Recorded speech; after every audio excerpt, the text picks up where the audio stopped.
So I'm going to start on the front side. I'm going to work through problem number 1 with you. So I know this says unit 5 because this is something I created a few years ago when I was teaching a different course, but it's applicable. So, all right. So your sheet's blue. If I'm recording this, so if you're watching this on the internet, it's just that document that's on the Canvas page. All right. So we're going to do number 1 together.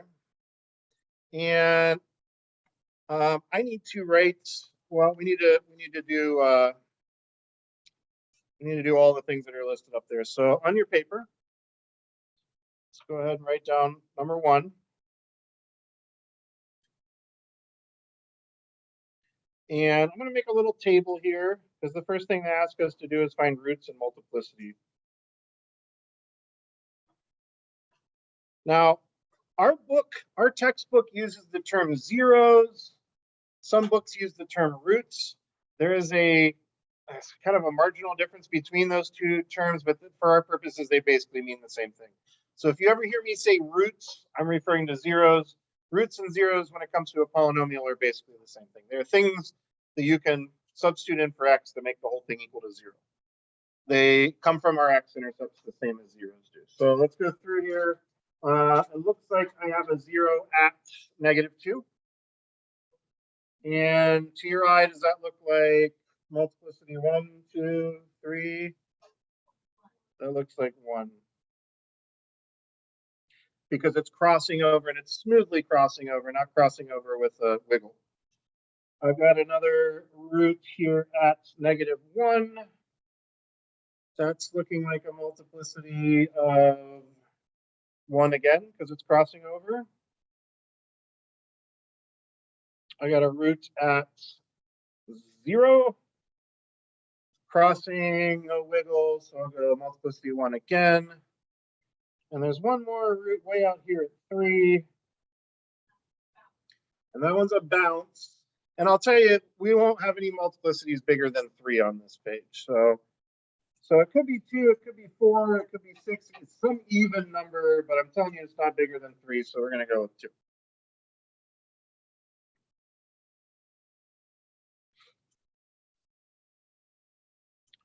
All right, they asked us to find the y-intercept of the graph. That's probably going to be the easiest thing on here. Let's come back to that. We can actually see it on this one, but I want to come back to it because if you notice on number 5, you can't see the y-intercept. So we'll come back to it and talk about how we can find the y-intercept later on. Does anybody want to give us a spoiler? How are we going to eventually find the y-intercept if we can't see it on the graph? We'll write the equation, put 0 in for all the x's. That'll give us our y-intercept. Okay, so we'll come back to that in a second. They ask us to find the end behavior of the graph, so let's just practice writing our end behavior.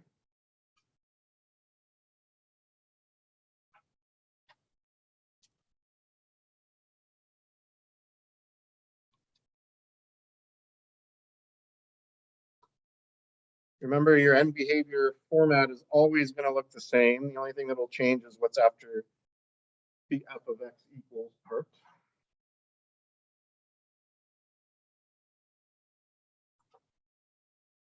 Are you writing this down? Yep, okay.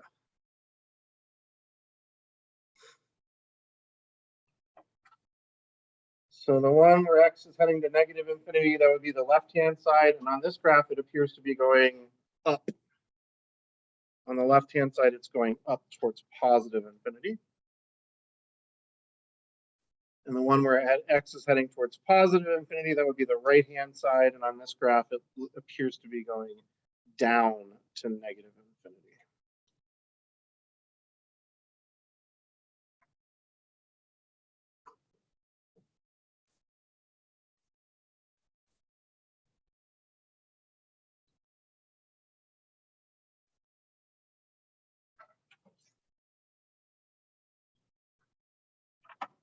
So far, so good. Any questions? Questions? You guys getting this down? Yeah. Right. We're going to do the last part now, write it in factored form. So f of x equals. Now, I know this isn't going to be my final one because I'm probably going to have to find some value of a. we saw in the examples we did in Desmos today, that value of A is pretty important to get the stretch right. But I'll go ahead and leave it as an A for right now. And for each of these roots or zeros, we should have a factor. So I know I'm going to end up with 4 factors because I had 4 zeros or 4 roots.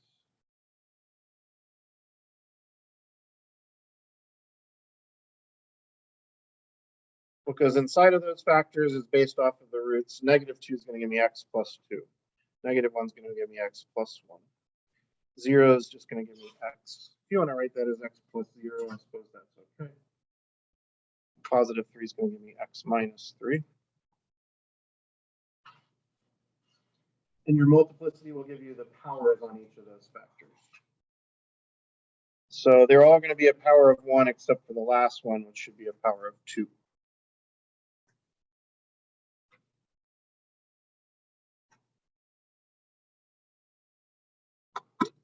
So all we have left to do is find A.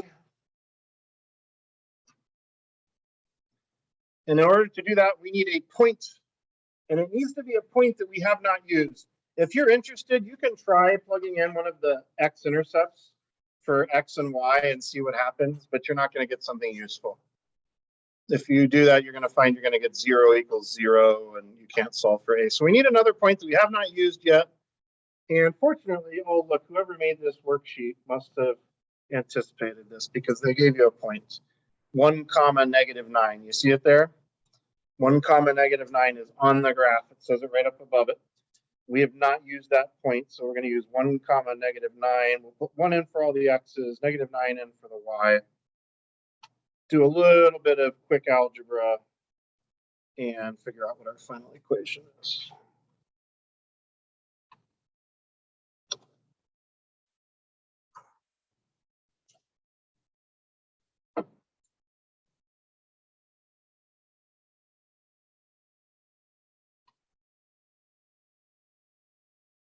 So 1 goes in for all the x's, 9 goes in for y. Solve that equation, clean it up first. 3, 2, 1, it's -2 squared, which is 4.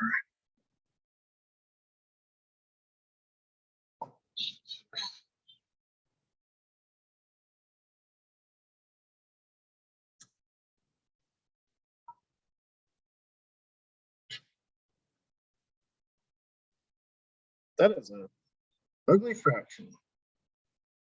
-9/24. We can reduce that though, can't we? -3/8. Yeah. So once we have that, we can go ahead and write our final equation. F of x equals -3/8 times x plus 2 times x plus 1 times x times x minus 3 squared.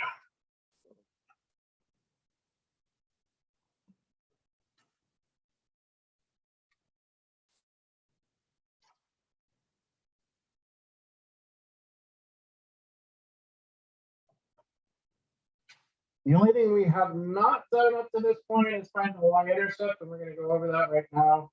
On this problem, it would be really easy for us to just look at the graph and see it's 0, but I want to show you how we could do it algebraically, just in case it's not so easy, because you're going to see some later ones where you can't even see the intercept on the graph. And it relies on finding the equation. I want to make sure that we're all good up to this point, though.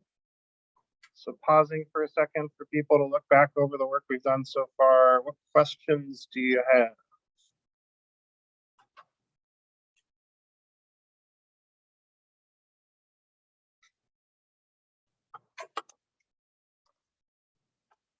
All right. My Algebra 1 students, I am trying to drill into their heads right now that the y-intercept is f of 0. The y-intercept is f of 0. You guys heard that before? The y-intercept for any function ever, if there is a y-intercept, it is f of 0. In other words, plug 0 in for x. Now, if I take this equation and plug 0 in for x, it's a whole bunch of stuff times 0 times some other stuff. Agreed? Because one of the factors is 0. So it doesn't really matter what this whole bunch of stuff is at the beginning or this whole bunch of stuff at the end. Eventually it is getting multiplied by a factor of 0, agreed? So f of 0 is 0, which means our y-intercept is at 0, 0.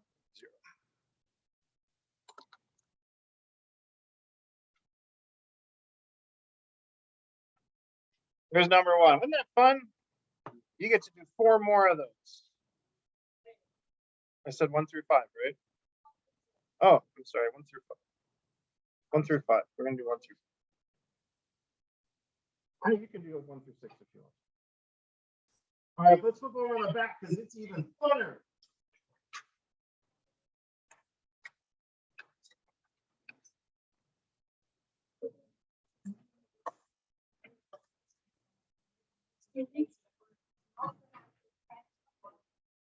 Are you complaining about my grammar?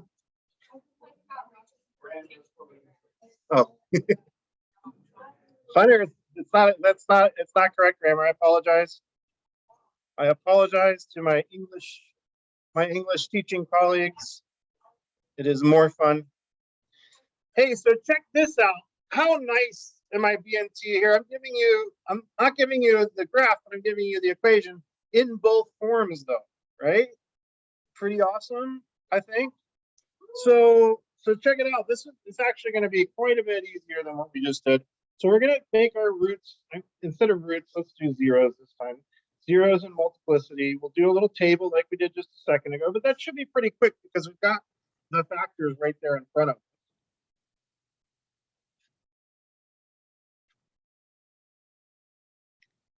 Now, is this -4 here going to contribute a 0? No, there's no x in it. Technically, you take all of your factors, you set them equal to 0 and solve. If I write the equation -4 equals 0, that does not have a solution. So it's not going to contribute a 0. But this x is going to give us a 0 of, if I set x equal to 0 and solve, I get x equals 0 with a multiplicity of 3, because that's the exponent on it. This x plus 5 is going to give me a 0 of -5 with a multiplicity of 1. The x minus 1 is going to give me a 0 of 1 with a multiplicity of 1. And then 2x plus 1. Ooh, be careful here. 2x plus 1 equals 0. Do your algebra. You're going to find x equals -1/2 there. Do you see why? Subtract 1 from both sides. Divide by 2 to get x equals by itself. You're going to end up with -1/2, multiplicity of 1. And then 2x minus 1 is going to give us a 0 positive. Also multiplicity of 1.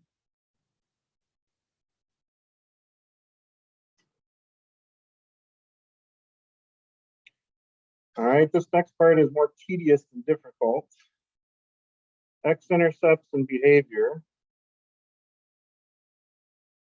I'm going to make myself a little table again. These come directly from our zeros. And just write it as a point. Remember, in this class, intercepts are points, and they deserve the respect that a point should get, which means parentheses and an x and a y coordinate. So don't write 0 for an x-intercept, write 0, 0 with the comma and the parentheses.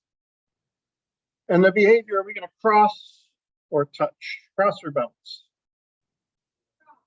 Cross, because it's an odd multiplicity. So cross. And I know it's going to be crossing with a little squiggle, but we don't need to note that right now. So we've got 4 zeros. We should end up with 4 intercepts. Oops, sorry, kind of wrong. We've got 5 zeros. We should end up with 5 intercepts. Looks like they're all going to cross, huh? That's boring. Sorry.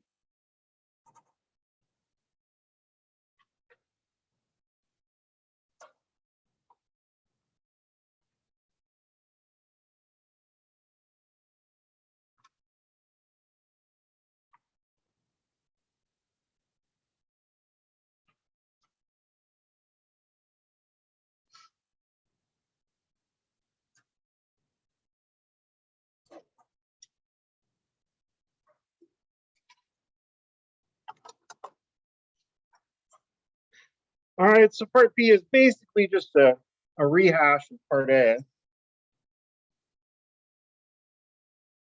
Interpreting the information you've gleaned in part A. Part C is asking us for the y-intercept, which we all know the y-intercept is f of 0. This is pretty easy to see by looking at our standard form. If we plug 0 in for all the x's, we're going to get 0.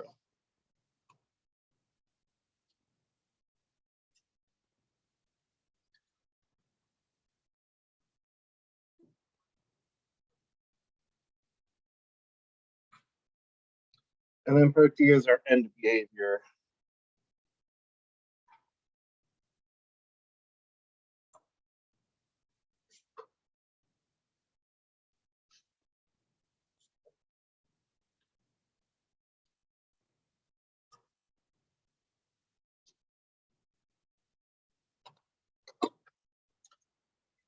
And we know that for end behavior, we just need to focus on our lead term, which we note is negative and has an odd power.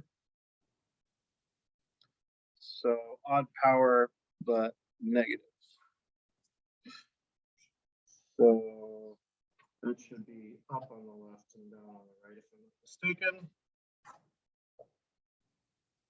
So up on the left, down.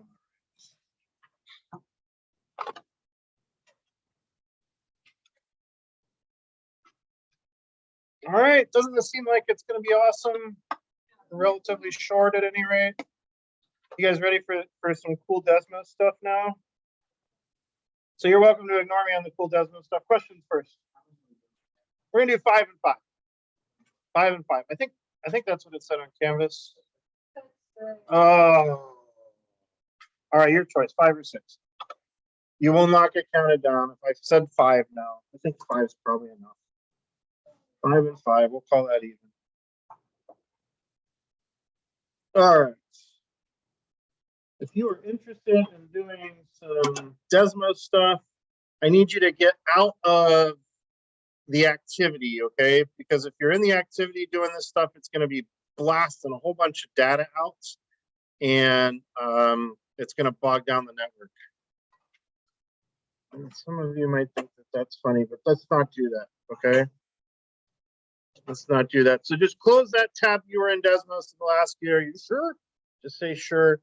And go back to just regular old desmos.com graphing calculator. I'll put this in my recording too, in case anybody's interested. For those of you watching out there in internet land,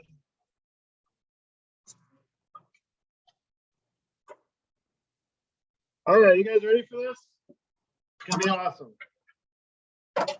I'm gonna do it quick and then I'll come back and show you. So I'm gonna just make up a polynomial function. Y equals, I'm gonna go, I don't know, x plus 4, x plus 2, x minus 1. I'm getting a bunch of intercepts in here. That looks pretty good. And let's make some of these squared. What do I want squared? Oops, I wanted that to be minus. Okay. Let's make x minus 1 squared. Yours doesn't have to be the same as mine. But get, I just squared the x minus 1. I might come back and tweak it here in a minute. We'll get it going and make it do some funky stuff, and then we'll come back and play around with it. So make whatever polynomial function you want. And again, it doesn't have to be the same as mine. And if you're ignoring me right now, so that's fine. You're just going to miss out on one of the coolest things you've ever seen in your life.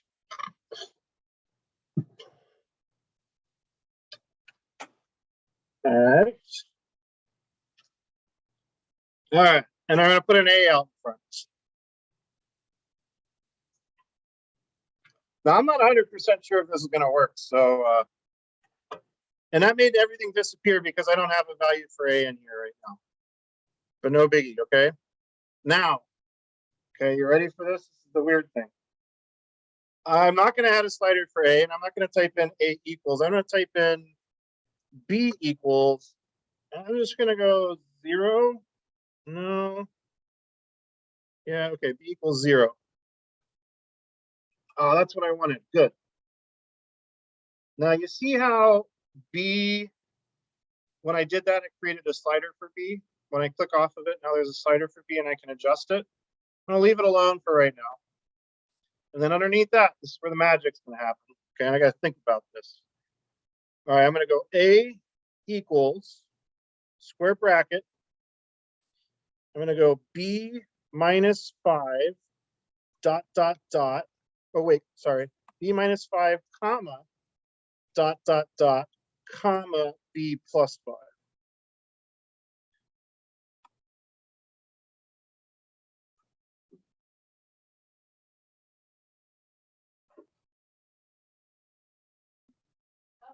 All right.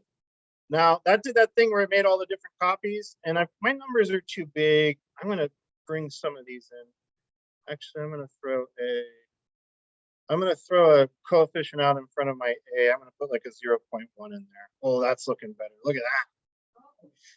All right. Now here's where the magic's gonna happen. Now animate the b.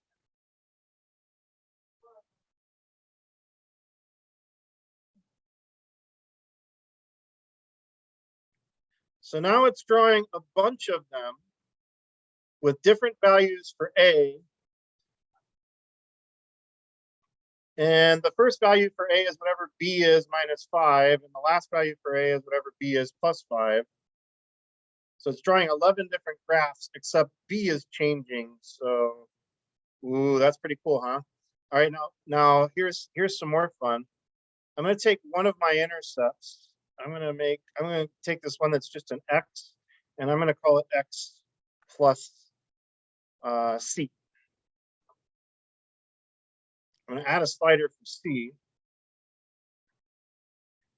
And I want to animate this as well, but I have a feeling from -10 to 10 is too much. I'm going to click where it says -10 and make c just go from like -5 to 5, and I'll animate that.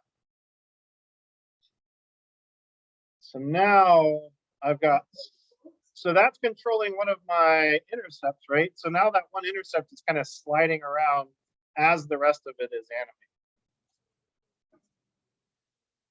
Right, so I could then make sliders for all of my other intercepts also and get them sliding around. You can make them go at different speeds with the animation properties right here. So I could have this one, I could slow it down a little bit so it's only going half as fast. And you kind of get some weird wave things going on. Maybe I'll change these 5s to 10s. Ooh, too much? That might be too much. Oh, I don't know, that's kind of cool. Nah, we'll go back to 5. 5 was good. Let me bump this down. Ooh, look at that. Yeah, and then you get the idea, and then you can just do all kinds of wacky stuff with it. D, add a slider for the D.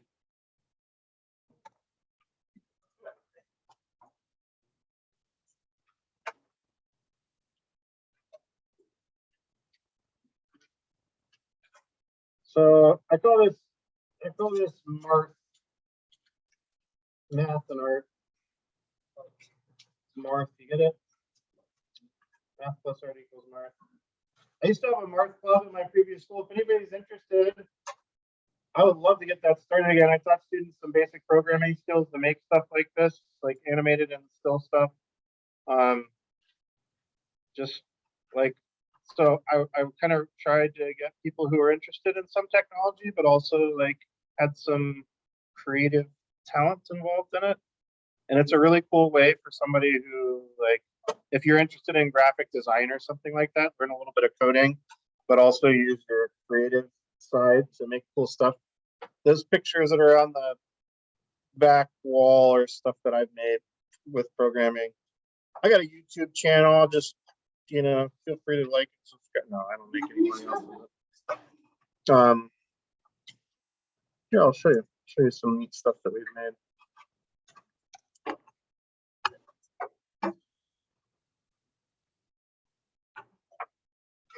I did a lot of coding when I was in engineering school, and then I didn't use it for like 10 years, and I kind of lost it.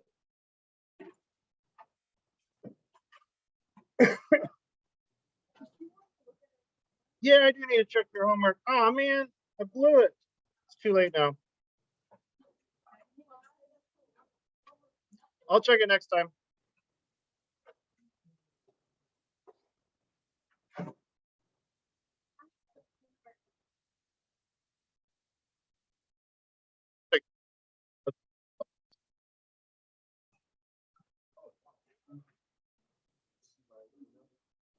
When did you email me? Sorry, let me not record a conversation here.